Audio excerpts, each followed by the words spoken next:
kebahagiaan atau fulfillment hanya terjadi kalau kita selaras dengan tujuan Tuhan menciptakan manusia itu apa.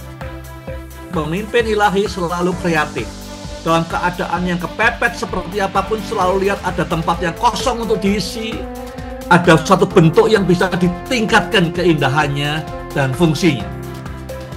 Kalau saudara ingin mencapai apa yang Tuhan janjikan dalam hidupmu, mencapai sukses sesuai dengan destiny yang Tuhan berikan pada saudara, syarat pertama adalah kembali recovery dari gambar Allah ini, ya, dalam rupa Allah, dalam image-nya Tuhan.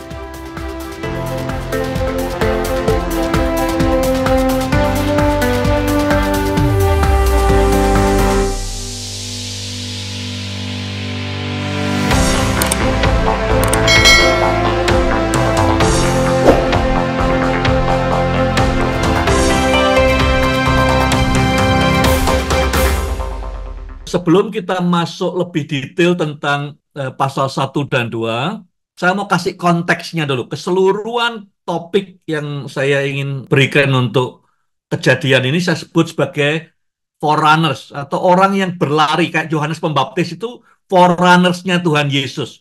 Orang yang mempersiapkan jalan, orang yang mendahului pemeran utamanya. Jadi pemeran utamanya Tuhan Yesus, pemeran utamanya bangsa Israel. Ya. Ini adalah orang-orang yang mendahului Abraham, Ishak, Yakub, semua ini forerunners. Dipakai Tuhan di zamannya, tapi bukan untuk dirinya sendiri, untuk mempersiapkan pemimpin berikutnya. Nah, kita pun semua ini harus lihat diri kita sebagai forerunners. Ya, kita berperan, dipakai Tuhan di zaman kita, tapi bukan untuk kita sendiri, untuk mereka yang datang setelah kita, anak kita, cucu kita, anak rohani kita, orang yang kita muridkan. Kita semua ini forerunners. Ya. Kita buka jalan, persiapkan jalan untuk generasi yang setelah kita.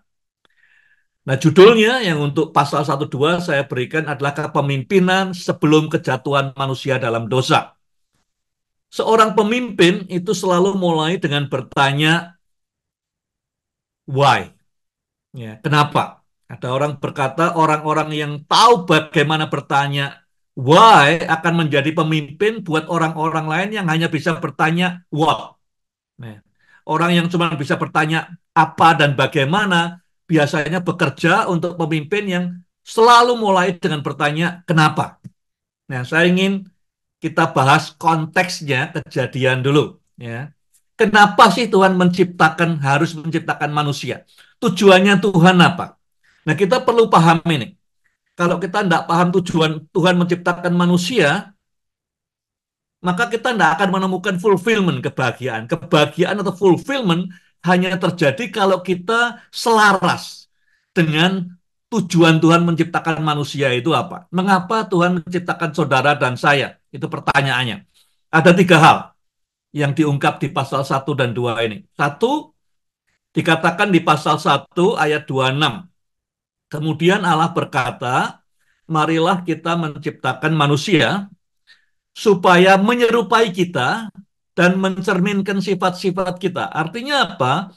Tuhan ingin ada manusia untuk bisa berkomunikasi, ya, yang sama nature-nya, ada relationship. Jadi tujuan pertama Tuhan menciptakan manusia for relationship, untuk hubungan yang khusus, relasi, ya, antara manusia dengan Tuhan. Jadi kita diciptakan supaya kita bisa relate dengan Tuhan. Tuhan butuh, karena kasih selalu butuh objek yang dikasih itu siapa? Kasih itu tulang punggungnya atau core-nya daripada relationship-nya ilahi. Ya. Lalu bagaimana kita tahu hari ini? Apakah kita on track? Ya, kalau tujuan Tuhan ciptakan kita supaya kita punya relationship dengan Dia, bagaimana kita tahu bahwa kita masih on track?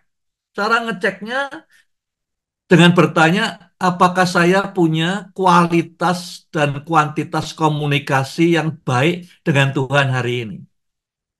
Ini refleksi ya, buat saudara masing-masing hari ini, minggu ini, bagaimana komunikasi saudara dengan Tuhan? Berkualitas tidak? Kuantitasnya gimana? Banyak tidak? Atau jarang?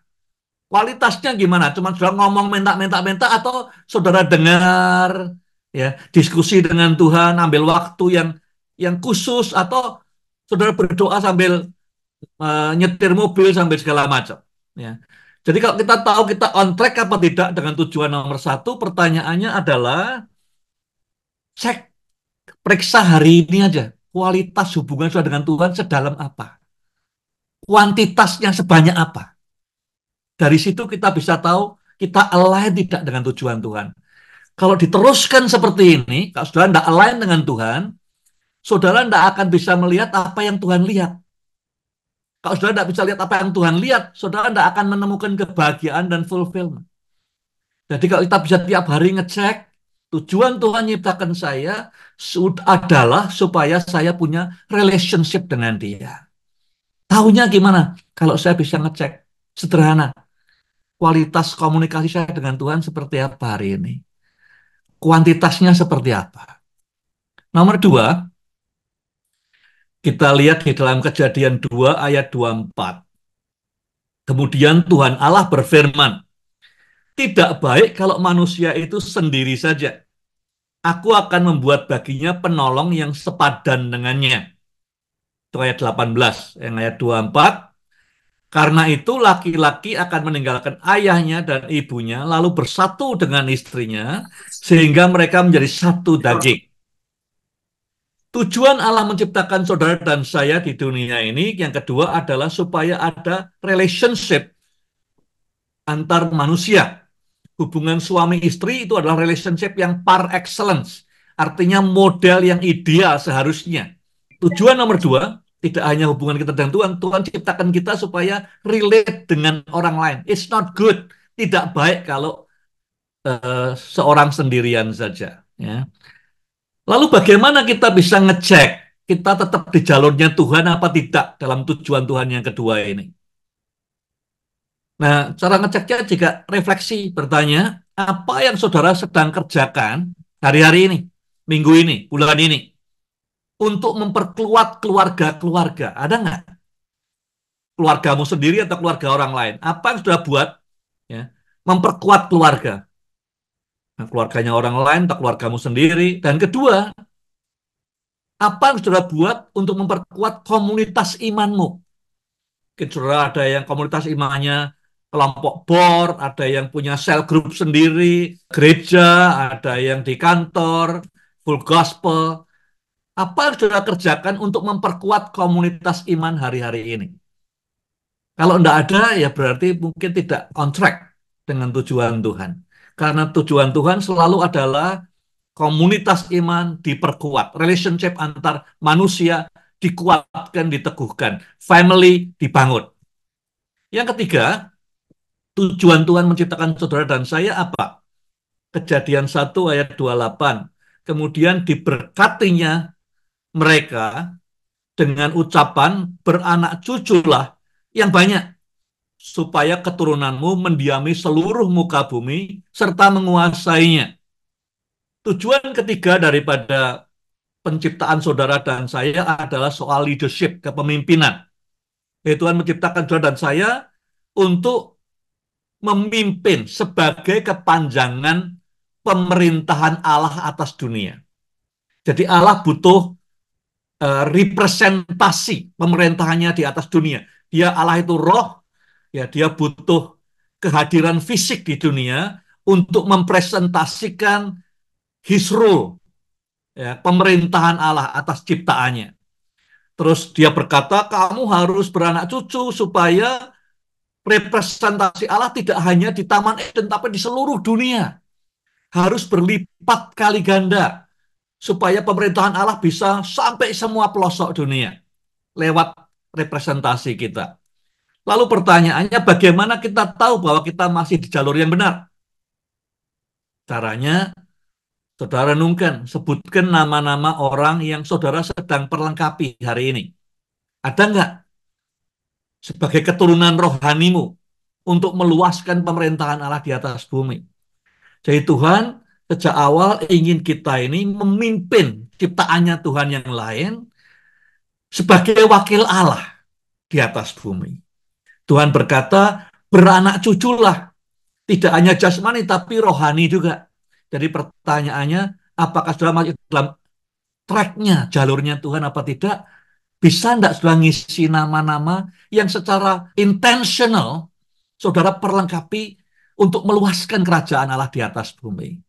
Kalau enggak ada, mungkin saudara out of track, tidak di jalurnya Tuhan lagi. Itu konteks daripada landasan semua penciptaan kita sebagai manusia. Kita perlu pahami, kalau kita hidupi tujuan Tuhan, maka kita menemukan kebahagiaan dan fulfillment. Kalau kita tidak di jalur itu, ini ada 3 cara untuk mengeceknya, sederhana sekali, maka kita tidak akan menemukan kebahagiaan dan fulfillment. Pelajaran apa yang saya pelajari dari kejadian 1 dan 2? Yang pertama, saya belajar 4C tentang karakteristik kepemimpinan Tuhan. Jadi saya belajar dari Tuhan, ada 4 karakteristik, qualities daripada kepemimpinan yang saya pelajari dari cerita penciptaan ini. Yang pertama, diambil dari Kejadian 1 ayat 2, waktu itu bumi belum berbentuk dan kosong. Pemimpin ilahi atau godly leaders itu pemimpin yang kreatif. Ya, selalu bukan sekedar jalan di tempat. Lalu dia melihat ada tempat yang kosong untuk diisi, ada sesuatu yang bisa dibentuk lebih bagus lagi. Jadi pemimpin, beda dengan manajer, pemimpin ilahi selalu kreatif. Dalam keadaan yang kepepet seperti apapun, selalu lihat ada tempat yang kosong untuk diisi, ada satu bentuk yang bisa ditingkatkan keindahannya dan fungsinya. Ya. Satu, saya belajar pemimpin ilahi itu orang-orang yang kreatif. Selalu lihat ada peluang, ada tempat kosong untuk berorientasi, untuk beraksi. Ya, selalu ada peluang untuk meningkatkan keindahan, meningkatkan dampak sesuatu. Belum berbentuk dan kosong. Ya. Nomor 2, di Kejadian 1 ayat 29. Kemudian Allah berfirman, lihat aku telah memberikan kepadamu segala tumbuhan yang menghasilkan biji yang ada di seluruh muka bumi dan segala pohon yang buahnya berbiji. Itulah yang akan menjadi makananmu. Nomor 2, saya belajar dari Tuhan, pemimpin ilahi, pemimpin rohani, itu adalah pemimpin yang peduli kepada orang yang dipimpinnya. Jadi dia mimpin bukan sekedar memanipulasi orang untuk mencapai tujuannya, bukan memanfaatkan orang untuk mencapai tujuan perusahaan atau tujuan gereja atau tujuan kelompok, tetapi kepeduliannya besar sekali. Ya, pemimpin rohani, pemimpin ilahi peduli kepada orang yang dia pimpin. Yang ketiga, yang saya belajar dari Tuhan di kisah penciptaan ini, didapat dalam Kejadian 1 ayat 3, Allah berkata, jadilah terang, lalu terang itu ada. Dan kita lihat berurang-urang kali Tuhan berfirman, jadilah ini, jadilah itu, jadilah ini. Ya, ini komunikasi. Dan setelah komunikasi dikeluarkan, jadilah itu, ada dampaknya. Hmm. Dan menurut saya pemimpin-pemimpin ilahi adalah pemimpin yang bisa mengkomunikasikan apa yang ada di dalam benaknya dengan jelas, dengan clarity. Communicate with clarity, karena kalau kita bisa menyampaikan dengan clarity, itu dampaknya ada. Ya. Komunikasi bukan asal ngomong panjang lebar. Tuhan juga pesan kalau doa nggak usah bertele-tele. Ya. Clear, concise, tapi berdampak. Ya, apa yang dikeluarkan dari mulut kita itu bisa mengadakan dari tidak ada. Ya, Tuhan itu kreator, kita ini kreatif juga karena kita diciptakan dengan gambarnya Dia. Dia komunikator yang luar biasa dengan clarity, dengan kejelasan dan berdampak tiap kali keluar dari mulutnya. Kita diciptakan dalam gambarnya Dia. Dari mulut kita kita bisa bunuh orang, dari mulut kita kita bisa ciptakan sesuatu yang menghidupkan, yang menghidupi orang banyak. Yang keempat, yang terakhir, di dalam Kejadian 2:18, tidak baik kalau manusia itu sendiri saja. Aku akan membuat baginya penolong yang sepadan. Jadi saya belajar Tuhan itu pemimpin yang komit pada kolaborasi. Waktu dia menciptakan manusia, dia berkata di antara Allah sendiri, let us, ya, kolaborasi. Kemudian manusia sendirian, Tuhan bilang tidak baik. Kalau dia sendirian, harus ada kolaborasi. Unity is not an option. Kerja dengan orang lain itu menghasilkan dampak yang kekal. Itu empat hal kualitas atau karakteristik kepemimpinan ilahi yang saya belajar dari Tuhan lewat dua pasal ini. Ada satu topik lagi yang menurut saya cukup penting yang saya pelajari dari cerita penciptaan ini. Yang saya beri judul What Great Leaders Do. Apa sih yang dikerjakan pemimpin-pemimpin yang hebat? Ya, ada 7 hal yang menurut saya diceritakan lewat kejadian 1 dan 2 yang kita bisa belajar.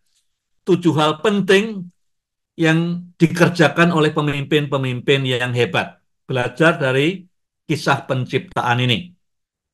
Yang pertama, di dalam kejadian 2 ayat 7, Tuhan Allah membentuk manusia dari debu tanah dan menghembuskan napas kehidupan ke dalam lubang hidungnya. Dan manusia itu menjadi jiwa yang hidup. Jadi sebagai pemimpin ilahi, penting kita ini menghembuskan, impartasi roh kita, passion kita, semangat kita kepada orang-orang yang kita pimpin. Jadi yang kita berikan kepada orang yang kita muridkan, yang kita pimpin, bukan hanya pengetahuan di kepala, bukan hanya skill di tangan, bukan hanya uang untuk mereka bisa hidup, tetapi impartasi roh kita, semangat kita, passion kita, keyakinan kita, jiwa kita impartasikan. Kalau kita bisa impartasikan roh kita, maka orang-orang yang kita pimpin, yang kita muridkan akan menjadi jiwa yang hidup. Tidak sekedar orang yang disuruh-suruh, orang mengerjakan sesuatu dengan rutin. Suruh muridkan, muridkan. Lihat textbook, bukan begitu. Tapi ada kobaran apinya. Bagaimana terjadinya? Karena kita impartasikan jiwa kita, impartasikan roh kita. Bukan cuma pengetahuan, bukan cuma skill bagaimana cara nginjil, bukan. Tapi kobaran api kita. Jadi yang pertama yang dikerjakan pemimpin-pemimpin hebat, impartasikan roh. Tidak memanfaatkan orang yang kita pimpin untuk tujuan kita. Tidak sekedar mengimpartasikan knowledge, pengetahuan atau skill, keterampilan. Tapi impartasikan roh kita. Itu nomor satu. Nomor dua, di dalam kejadian 1 ayat 28 lagi, Allah berfirman kepada mereka, beranak cuculah dan berlipat gandalah, penuhilah bumi dan kuasailah itu. Bayangkan, ya, mereka baru berdua nih di Taman Eden, tapi Tuhan kasih mereka purpose, visi yang besar. Seluruh bumi, kuasailah itu. Bayangin, anak aja belum punya. Beranak cucu, kuasailah. Jadi yang kedua, tugas seorang pemimpin besar biasanya mereka menginspirasi. Ya. Bukan cuma nyuruh-nyuruh, bukan cuma ngasih petunjuk, ya. Menginspirasi, memberi orang-orang yang dia pimpin meaningful purpose. Seperti Yesus waktu manggil murid-murid yang pertama dikatakan, ikut aku jadikan engkau penjala manusia. Wow, selamanya cuma jala ikan, jala manusia. Terinspirasi. Adam juga, Hawa dipanggil Tuhan, beranak cucu, kuasailah bumi. Sekarang aja kita di zaman modern seperti ini masih wow, ya. Tapi zaman itu Tuhan menginspirasi mereka dengan purpose hidup yang luar biasa besarnya. Yang ketiga, dikatakan di pasal 2:15, Tuhan Allah mengambil manusia itu dan menempatkannya di Taman Eden untuk apa? Untuk mengelolanya, dan memeliharanya. Yang nomor 3 yang penting yang sudah perlu kerjakan sebagai pemimpin-pemimpin yang hebat adalah beri orang-orang yang ikut saudara tanggung jawab di tempat yang sesuai dengan desain mereka, dengan panggilan mereka.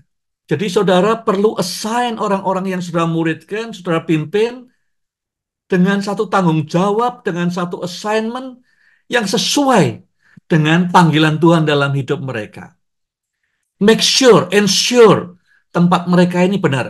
Banyak kali perusahaan, gereja, organisasi tidak berhasil, padahal orangnya pinter-pinter. Hanya karena masalah salah tempat atau pemimpin tidak cawe-cawe untuk assign. Ya, dia tahu panggilannya di mana, tapi tidak ikut campur menempatkan orang-orang yang dia pimpin di tempat yang benar. Jadi yang nomor tiga yang penting bagi pemimpin yang hebat adalah dia bisa discern orang ini panggilannya apa, bagusnya ditanggung jawab yang mana. Tuhan ambil manusia, ditaruh di Taman Eden, ya, diberi assignment tertentu. Nomor empat, dikatakan di pasal 2 ayat 16-17, Tuhan Allah memberikan perintah pada manusia itu, firman-Nya. Kamu boleh makan dari segala pohon apa yang ada di taman ini. Tapi kamu jangan makan dari pohon pengetahuan tentang yang baik dan yang jahat. Sebab pada hari kamu memakannya, kamu akan mati. Pemimpin yang hebat tidak hanya menginspirasi, tetapi juga memberikan instruksi yang jelas. Ya, kadang-kadang kita diinspirasi orang-orangnya ini. Setelah diinspirasi, kemudian diberi tanggung jawab, tapi tidak diberi instruksi harus ngapain. Ya, tidak diberi boundaries, yang boleh mana, yang tidak boleh mana. Tidak diberi petunjuk arahnya sebelah mana. Akibatnya dia gagal karena orientasinya tidak bagus. Jadi pemimpin yang bagus tidak hanya sekedar menginspirasi, tidak hanya memberi tanggung jawab, tapi juga memberi petunjuk yang jelas. Boundariesnya, otoritasnya sejauh mana. Jangan kalau kelewat kemudian dihukum tapi tidak ada petunjuknya. Jadi ada instruksi yang jelas, petunjuk yang jelas, boundaries atau batasan otoritasnya sejauh mana. Itu yang dikerjakan Tuhan terhadap Adam dan Hawa. Yang nomor 5, di dalam Kejadian 2:19, lalu Tuhan Allah membentuk dari tanah segala binatang hutan, segala burung di udara, dibawanya lah semua kepada manusia itu untuk melihatnya. Bagaimana manusia menamainya, dan seperti nama yang diberikan manusia itu kepada tiap-tiap makhluk yang hidup, demikian nanti nama makhluk itu. Ini luar biasa, Tuhan memberi kepercayaan kepada manusia, kepada Adam ini, untuk menamai semua binatang. Disebutkan seperti yang disebutkan Adam itu namanya. Tuhan tidak bypass mereka, tidak ikut campur. Apapun yang kamu putuskan, itu keputusan yang jadi sampai selama-lamanya. Mau diberi nama monyet atau monkey atau apa, seperti yang kamu kasih nama, itulah namanya selama-lamanya. Tujuannya apa di sini? Tuhan ingin membangun confidence. Pemimpin yang hebat membangun confidence, ya, tidak hanya beri wewenang, tidak hanya beri instruksi, tidak hanya menempatkan mereka tanggung jawab, inspirasi, tapi juga dibangun confidence-nya. Dengan apa? Ditingkatkan dignitasnya, harga dirinya. Ya, jadi diberi otoritas. Seperti yang kamu beri namai, itu namanya selama-lamanya. Perlu kita sebagai pemimpin selalu mikirkan, meningkatkan confidence orang-orang dengan membangun dignitas mereka. Rasa percaya diri, self-worth, harga dirinya diangkat. Nomor 6, menyingkirkan obstacle atau halangan. Akan tetapi bagi manusia itu, ayat 20-22 pasal 2, tidak ditemukan seorang penolong yang sepadan. Jadi hambatannya untuk berfungsi dengan baik, tidak ada penolong yang sepadan buat Adam. Lalu Tuhan membuat manusia tidur nyenyak. Dan dari rusuk diambil Tuhan, Allah dari manusia itu dibangunnyalah seorang perempuan, dibawalah pada manusia. Pemimpin yang hebat tidak hanya sekedar beri instruksi, ya, tapi juga melihat apa yang dia bisa kerjakan, menyingkirkan halangan-halangan yang tidak bisa diatasi oleh orang yang dia pimpin. Obstacle-nya Adam apa? Dia tidak bisa sukses kalau tidak ada partnernya. Itu disingkirkan. Jadi kita sebagai pemimpin lihat kira-kira ada obstacles, halangan-halangan apa yang menghalangi orang yang kita pimpin untuk sukses. Singkirkan itu. Yang terakhir, di dalam pasal 2, 24, 25, sebab itu seorang laki-laki akan meninggalkan ayahnya, ibunya, lalu berpaut dengan istrinya. Sehingga keduanya menjadi satu, laki-laki dan perempuan itu telanjang. Tapi keduanya tidak merasa malu satu sama lain. Artinya transparan, otentik, apa adanya. Ya, komunitas yang otentik. Jadi pemimpin yang hebat, dia menolong orang yang dia pimpin supaya semua punya komunitas yang otentik. Tidak harus pura-pura, tidak harus dibuat-buat. Dia harus berasa nyaman apa adanya, tidak takut di judgment dan segala macam. pemimpin yang hebat menolong orang yang dia pimpin, semua perlu punya komunitas pemimpin, komunitas iman yang otentik. Itu juga yang dibuat oleh pemimpin-pemimpin hebat untuk orang yang dipimpinnya. Ya, pertanyaan saya, jadi Tuhan ngambil Adam dan Hawa, ditaruh di Taman Eden, kemudian diberi assignment, ya, cultivate, ya, kelola, pelihara, nurture, flourish, ya, Taman Eden ini. Pertanyaan saya buat saudara renungkan masing-masing adalah buat saudara Taman Eden itu apa? Ya, Tuhan ambil saudara dari hidup yang lama, ya, kemudian ditaruh di tempat di Taman Eden. Taman Eden saudara itu apa? Apakah Taman Eden hari ini saudara itu adalah kampus? Apakah gereja? Apakah pelayanan anak-anak di lampu merah?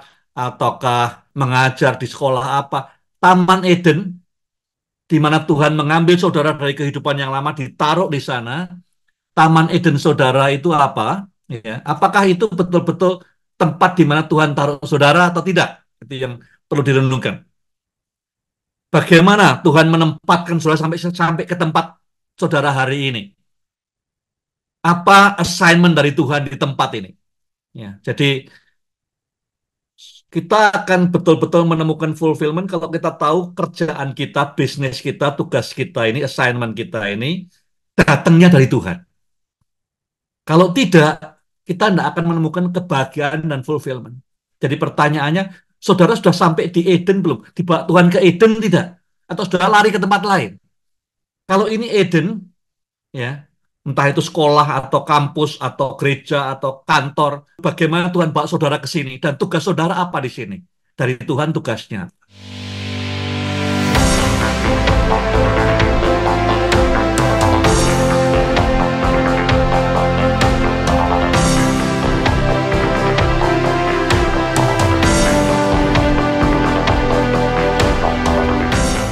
Pemimpin ilahi dan dampak yang berkelanjutan. Jadi kita berbicara tentang bagaimana pemimpin ilahi bisa ensure, bisa menjamin dampaknya itu sustainable, berkelanjutan.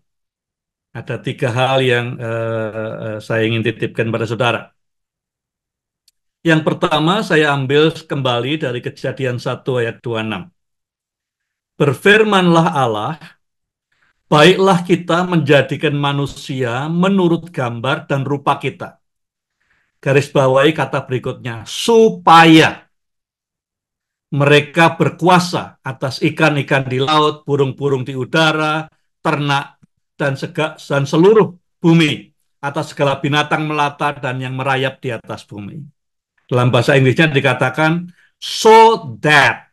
Artinya, kalau kita ini mau sukses, mau memberi impact, leadership kita itu bisa impactful atas mencapai destiny-nya Tuhan, purpose yang Tuhan berikan bisa tercapai, ya. Rule over, ya, memerintah berkuasa atas segala ciptaan yang lain, syaratnya adalah, ya, in the image of God. Nah, kita waktu jatuh dalam dosa manusia itu kita kehilangan gambar Allah itu. Tapi masih ada unsur-unsurnya masih ada. Waktu Yesus datang kita terima Tuhan Yesus, gambar Allah dipulihkan dalam kita dan terus lewat pemuritan dipulihkan makin clear, makin clear, makin clear.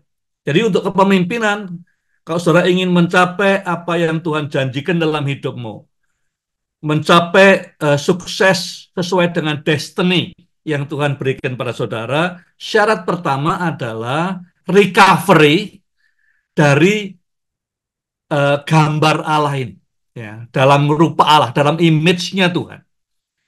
Kalau kita mandek, tidak bertumbuh ke arah keserupaan dengan Yesus, maka kita tidak akan berhasil dalam assignment yang Tuhan berikan pada kita. Kita akan berhasil menurut ayat ini dalam assignment yang Tuhan berikan kalau kita ini dalam perjalanan, proses, intentionality, kembali ke image-nya Tuhan, gambarnya Tuhan. Makin jadi serupa seperti Tuhan Yesus. Itu tujuan Bible Study ini. Ya. Jadi tidak bisa kita mencapai apa yang Tuhan tugaskan pada kita, bagian kita, janji Tuhan buat kita, sukses kita, destiny kita, kalau kita tidak bertumbuh terus menjadi serupa dengan Tuhan Yesus. Pemulihan the image of God, ya, rupa Allah dalam hidup kita. Itu harus terjadi setiap hari waktu kita ketemu dengan firman Tuhan. Jadi make sure, poin yang pertama, apakah saudara bertumbuh makin serupa dengan Yesus apa tidak? Investasi saudara, apa yang saudara buat dalam hidupmu minggu ini, hari ini, supaya kita ini terus dipulihkan menjadi serupa kembali dengan gambar Allah. Nomor dua adalah active obedience. Dikatakan lagi di pasal 217, tapi buah pohon pengetahuan akan hal baik dan yang jahat, jangan kamu makan. Ya, jangan kamu makan. Karena pada hari engkau makan, daripadanya engkau akan mati. Jadi artinya tidak akan mencapai destiny kita. Tidak akan mencapai tujuan di mana Tuhan ingin kita berada ujungnya. Sukses tidak akan tercapai kalau kita tidak obedience. At the end of the day, ya, kompetensi penting, skill penting, hikmat penting, ya, ketahanan resilient penting. Tapi yang sangat-sangat-sangat penting bagi seorang pemimpin, kita tahu apa itu obedience. Pemimpin yang ilahi, kalau tidak ngerti obedience, ya, ya dia tidak akan kemana-mana. Orang bilang kita harus belajar menjadi followers yang baik sebelum jadi pemimpin yang baik. Jadi yang kedua, kalau kita ingin mencapai destiny kita, learn to obedience. Obedience itu artinya kita bisa menguasai keinginan daging kita, keinginan mata kita, tapi menyelaraskan langkah kita dengan keinginan pemimpin kita, yaitu Tuhan. Jadi artinya kalau Paulus berkata di Roma, dia bilang, dagingku pengen ke sini, tapi rohku pengen ke sana. Ada pergumulan terus dalam hidupku. Tugasku adalah menaklukkan dagingku, menaklukkan kemauan jasmaniku di bawah kekuasaan rohku. Karena rohku maunya ikut Tuhan. Dagingku ikutnya kenikmatan dunia. Ya, keinginan mata. Jadi ada pergumulan terus dalam hidup kita. Sampai kita nyerah obedience total pada Tuhan, kita akan menemukan kebahagiaan yang sejati. Yang ketiga, di dalam Kejadian 2:18 lagi, tidak baik kalau manusia itu sendiri saja. Aku akan membuat baginya penolong yang sepadan. Jadi kalau kita mau mencapai destiny kita, sustain sukses, dampak yang berkelanjutan, yang berkesinambungan, kita butuh community of leaders, komunitas pemimpin. Tidak bisa jalan sendirian. Saya sering katakan, you have no right to walk alone. Saudara tidak punya hak sebagai anak Tuhan untuk jalan sendirian. Kita harus jalan sama-sama. Tidak baik kamu itu sendirian, kata firman Tuhan ini. Untuk sukses, untuk berdampak yang kekal dan berkesinambungan, kita butuh teman, komunitas, ya, komunitas pemimpin. Pemimpin akan berhasil menyelesaikan tugasnya kalau didukung oleh komunitas yang sejiwa, sehati, ya, unity, love one another. Tidak bisa jalan sendiri. Jadi pesan daripada Kejadian 1-2, Tuhan ingin kita sukses dalam kacamatanya Tuhan. Ya. Kalau kita tidak selaras dengan tujuan Tuhan, kita tidak bisa lihat apa yang kita harusnya lihat. Sukses itu seperti apa. Untuk sukses seperti itu, dan sukses yang berkesinambungan, ya dibutuhkan tiga hal ini yang penting dalam kehidupan kita. Dipulihkan terus dalam image-nya Tuhan. Ya. Tapi juga penting ada komunitas di sekitar kita yang terus menopang. Jangan sampai kita ini sendirian dalam hidup ini. Ada orang lain yang berjalan bersama kita.